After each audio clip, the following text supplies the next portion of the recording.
हरियाणा विधानसभा चुनाव में हार के बाद कांग्रेस अब ईवीएम पर सवाल उठा रही है। कांग्रेस ने आरोप लगाया कि ईवीएम से छेड़छाड़ की गई है।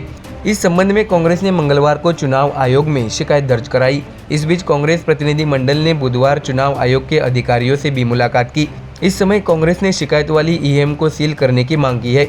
दर्शकों, एक तरफ कांग्रेस अपनी हार पचा नहीं पा रही है, ऐसे में अब उन्हीं के साथी दल नसीहत देने में पीछे नहीं है। आपको बता दें कि खबर महाराष्ट्र की राजनीति से है, जहां अब कांग्रेस को शिवसेना उद्धव बालासाहेब ठाकरे पार्टी ने निशाने पर लिया है। शिवसेना उद्धव बालासाहेब ठाकरे पार्टी सांसद संजय राउत ने कांग्रेस को इन शब्दों में चेतावनी दी है कि कोई भी खुद को बड़ा भाई या छोटा भाई न समझे। राउत ने आगे ये भी कहा है कि हरियाणा विधानसभा चुनाव के नतीजे का महाराष्ट्र पर कोई असर नहीं पड़ेगा, क्योंकि यह शरद पवार और उद्धव ठाकरे जैसे सतर्क नेता है। आपको बता दें कि बुधवार को संजय राउत ने मुंबई में मीडिया से बातचीत की। इस दौरान उन्होंने कहा, अगर कांग्रेस देश में अपने दम पर लड़ना चाहती है तो उसे अपना रुख सार्वजनिक करना चाहिए। अगर वे ऐसा रुख अपनाएंगे तो अन्य पार्टियां भी अपना रुख अपनाएगी। दरअसल संजय राउत ने कहा है कि जिन राज्यों में कांग्रेस कमजोर होती है वहां वह अन्य क्षेत्रीय दलों के साथ गठबंधन बनाकर चुनाव लड़ती है, और जिन राज्यों में कांग्रेस को लगता है कि वह यहाँ मजबूत है, उसकी अपनी हवा है, तो वह अन्य पार्टियों को अपने सहयोगियों को दूर रखती है। इसलिए नतीजे हरियाणा जैसे आते हैं। अगर इंडिया गठबंधन ने हरियाणा चुनाव का सामना आगे बढ़कर किया होता तो नतीजे में बदलाव देखने को मिलता, इंडिया अलायंस को बहुमत मिल जाता। राउत ने कहा है कि कांग्रेस को 9 सीटों का नुकसान हुआ और यह कोई बहुत बड़ा अंतर नहीं है। निसंदेह हम इस परिणाम से निराश नहीं हैं, लेकिन कांग्रेस को स्टैंड लेना होगा। कई राज्यों में चुनाव चल रहे हैं, अगर कांग्रेस वहां अपने दम पर लड़ना चाहती है तो उसे ऐसा रुख अपनाना चाहिए, तब उस राज्य में अन्य क्षेत्रीय दल अपना रुख अपनाएंगे। इसके साथ ही शिवसेना उद्धव बालासाहेब ठाकरे पार्टी सांसद ने कहा, हरियाणा में हार दुर्भाग्यपूर्ण है। इंडिया अलायंस को हरियाणा में मोर्चा बनाकर लड़ना चाहिए था, इससे शायद कुछ और नतीजा होता। कांग्रेस को Samajwadi party, Aam Aadmi party, Shiv Sena Uddhav Balasaheb Thackeray party, NCP Sharad Chandra Pawar party के साथ गठबंधन करना चाहिए था और चुनाव लड़ना चाहिए था। इन सबके परिणाम स्वरूप इंडिया अलायंस को निश्चित तौर पर बढ़त मिल गई होती। राउत ने यह भी कहा कि कांग्रेस ने सोचा था कि हम यह चुनाव एक तरफा जीतेंगे, हमें किसी की जरूरत नहीं है। कई एग्जिट पोल भी यही कह रहे थे। राउत ने यह भी कहा है कि मुझे एक भी व्यक्ति या पत्रकार नहीं मिला जो कहता हो कि हरियाणा में बीजेपी जीतेगी। हालांकि यह दुर्भाग्यपूर्ण है कि कांग्रेस को यह हार देखनी पड़ी। इससे बहुत सी बातें सीखी जा सकती है, इसलिए किसी को भी अपने आप को बड़ा भाई या छोटा भाई नहीं समझना चाहिए। यह भी ध्यान रखना चाहिए कि लोकसभा की सफलता इंडिया अलायंस की सफलता है। तो देखा दर्शकों, हरियाणा में कांग्रेस के हारने के बाद संजय राउत ने उन्हें नसीहत देनी शुरू कर दी है। ऐसे में क्या महाराष्ट्र में आने वाले चुनाव महाविकास आघाड़ी कैसे लड़ती है, इस पर सभी की नजरें बनाई रहेगी। Bureau report, MDR news. Delhi में आम आदमी पार्टी सरकार की मुश्किलें कम होती नजर नहीं आ रही है। हाल ही में मुख्यमंत्री पद की शपथ लेने वाली आतिशी मार्लेना का सामान उनके सरकारी आवास से बाहर ले जाया गया है। हालांकि वह 2 दिन पहले ही इस आवास में रहने आई थी। आपको बता दें कि लोक निर्माण विभाग ने उनके घर को सील कर दिया है। लोक निर्माण विभाग के अधिकारियों की एक टीम ने बुधवार सुबह करीब 11:30 बजे सिविल लाइंस के फ्लैगस्टॉप रोड स्थित मुख्यमंत्री आवास शीश महल का दौरा किया और चाबियां जब्त कर ली। ऐसी खबर इंडियन एक्सप्रेस ने दी है। दरअसल पूर्व मुख्यमंत्री अरविंद केजरीवाल के मुख्यमंत्री पद से इस्तीफा देने के 3 सप्ताह बाद शीश महल को खाली कर दिया गया था। इस दौरान आतिशी ने मुख्यमंत्री पद की शपथ ली, इसलिए आतिशी इसी सरकारी आवास में शिफ्ट होने वाली थी। हालांकि इस संबंध में उनके पास कोई आधिकारिक पत्र नहीं था। आपको जानकारी दें कि मुख्यमंत्री के आधिकारिक आवास के रूप में दिल्ली में कोई निश्चित आवास नहीं है। केजरीवाल 2015 से सिविल लाइंस में 6 फ्लैगस्टॉप रोड स्थित अपने आवास पर रह रहे थे।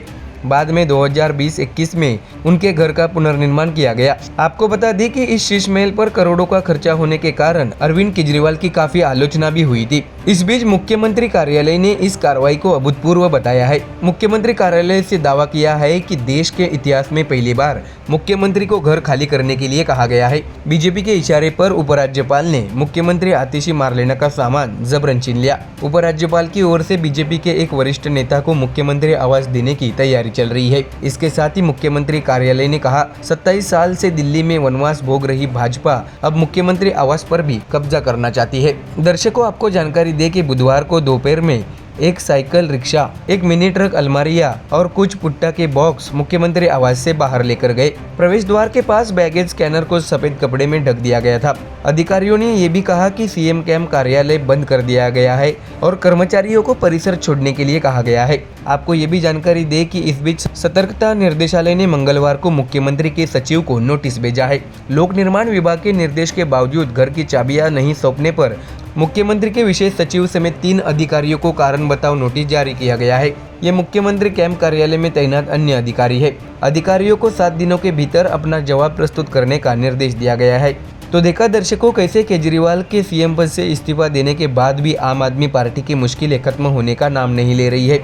ऐसे में अब सीएम आतिशी मारलेना का आवास खाली करने को लेकर अब बीजेपी और आम आदमी पार्टी के बीच राजनीतिक विवाद और भी बढ़ते नजर आ सकते हैं। Bureau report MDR news.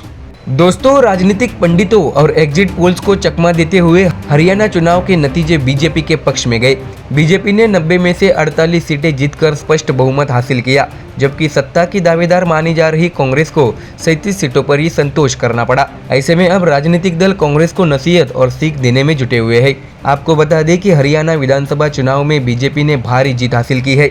इस जीत के साथ ही बीजेपी ने हरियाणा में तीसरी बार सत्ता स्थापित करने की ओर कदम बढ़ा दिया है। खासकर कई लोगों को ये लगा था कि इस चुनाव में कांग्रेस जीतेगी। हालांकि नतीजे से पहले भी जारी एग्जिट पोल में भी कांग्रेस की जीत की भविष्यवाणी की गई थी। हालांकि इस चुनाव में कांग्रेस को करारी हार का सामना करना पड़ा।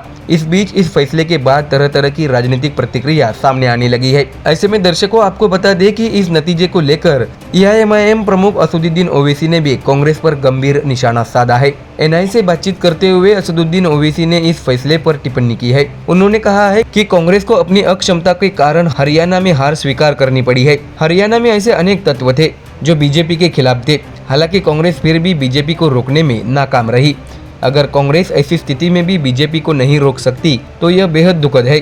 ऐसी ओवैसी ने कांग्रेस पर टिप्पणी करते हुए उन्हें निशाने पर लिया है। आगे बोलते हुए ओवैसी ने कांग्रेस पर बी टीम होने के आरोप पर भी हमला बोल दिया। ओवैसी ने कहा है कि हरियाणा में हमारी पार्टी ने चुनाव भी नहीं लड़ा, हालांकि फिर भी कांग्रेस हार गई। अब आखिर बीजेपी की बी टीम कौन है? कांग्रेस को इसका जवाब देना चाहिए। ऐसे सख्त सवाल असदुद्दीन ओवैसी ने कांग्रेस पार्टी से पूछे हैं। उन्होंने आगे कहा कि कांग्रेस मूलतः आंतरिक गुटबाजी के कारण हारी है। इसी तरह मध्य प्रदेश में भी कांग्रेस की हार हुई थी।